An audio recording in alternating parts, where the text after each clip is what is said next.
The harsh reality is Benton Harbor water crisis is just one of many. Families across the country, especially black and brown ones, have been upended by water scarcity, air pollutants, and hazardous waste.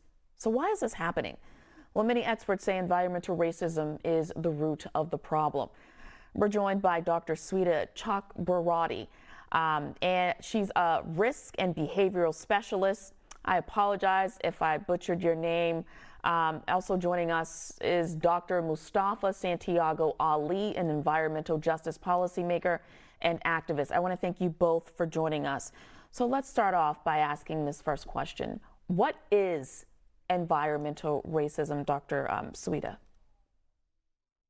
So environmental racism is really the epitome of systemic racism. It's the fact that communities of color in the US and around the world have been disproportionately burdened by negative health impacts from policies and practices that have forced them into close proximity to hazardous materials like lead in water, the reporting we just saw, and other airborne particulates that stem from toxic waste, mines, power stations, and major roads. That's really how we talk about and define environmental racism. Dr. Mustafa, do you agree?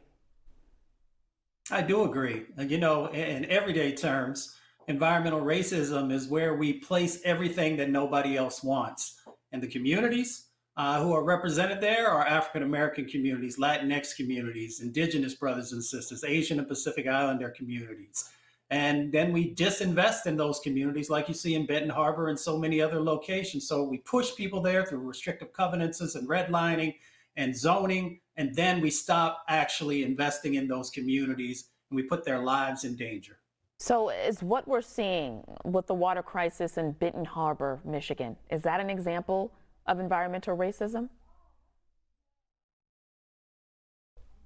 Well, most definitely. I mean, it is environmental racism, but you could also throw another sort of set of paradigms over top of that. And I often say that it is also very reminiscent of an apartheid system. So it's apartheid-esque when we see that these communities continue to be the dumping grounds, the sacrifice zones, and the places where folks refuse to make sure that they have the basic infrastructure in place. Brother Muhammad just shared with you about systemic racism and the fact that, you know, folks are asking for the basic infrastructure to make sure that they can actually take a drink of water. I mean, that's a human right.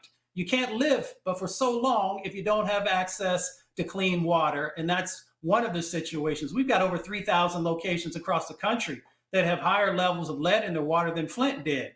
So we've got to get serious because we are literally sacrificing both children's futures and people's lives in this moment. Yeah, Dr. Sweta, my question for you is, while Congress hashes out the infrastructure bill, what legislation needs to be done to assure that communities of color like Flint and Benton Harbor and other communities across this country are not forgotten about? And communities need support, right? There's only so much resources that can be pulled together at the local levels. There needs to be support from the state and there needs to be support from the federal government. And so right now, the Build Back Better Act, which needs to be voted on and it needs to be passed in full, incorporates in this initiative that will help these local communities. And this is part of what Biden put forward in his executive order back in January when he first took office, where he called for Justice 40, which meant that 40% of federal investments would be returned back to disenfranchised communities that really deserved it because of America's history of environmental racism. And so now the different ways that this Justice 40 framework is being implemented into this Build Back Better agenda is through what is known as the Equitable and Just National Climate Platform, which has several provisions in it. And without getting too policy wonky, what is going to be necessary to not see these types of stories being reported on is to allow local communities to have the resources to protect themselves.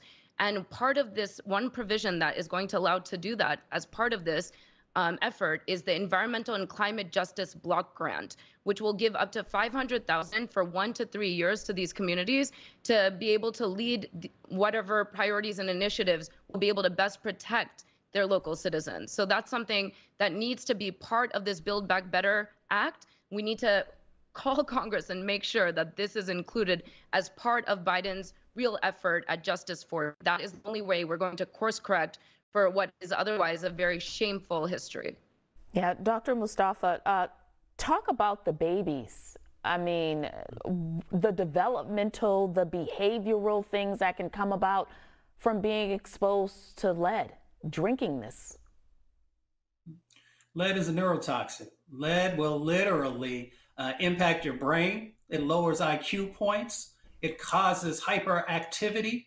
It impacts your kidneys, skin diseases that are a part of it. So when we literally allow these babies to be poisoned, let's be clear, because that's exactly what it is. It follows them throughout their life, depending on how bad the poisoning is. There's no safe level of lead. So when we see that these children are being impacted, then that means that they have a much more difficult time in school. They have a much more difficult time in graduating high school or possibly being able to go off to college. And when you have those types of hurdles that have been put in front of you, especially now that we're dealing in a global economy, then it kicks in all these other types of dynamics that goes on. There are a number of studies that are also out there that show that people who have been exposed to high levels of lead, that in our prison population, that there's also some correlation that exists there. So we can make the investments now in the future of our children, or we can end up paying in healthcare costs and other types of costs down the line. So folks on Capitol Hill need to get it together. They need to make sure that we're passing these. We can literally get those lead pipes out of all of these communities between the bipartisan infrastructure bill and that reconciliation or Build Back Better bill that was just talked about. The question is, do we have the intentionality to actually make sure that that happens? And we'll end on that note. Thank you so much, both of you, for joining us.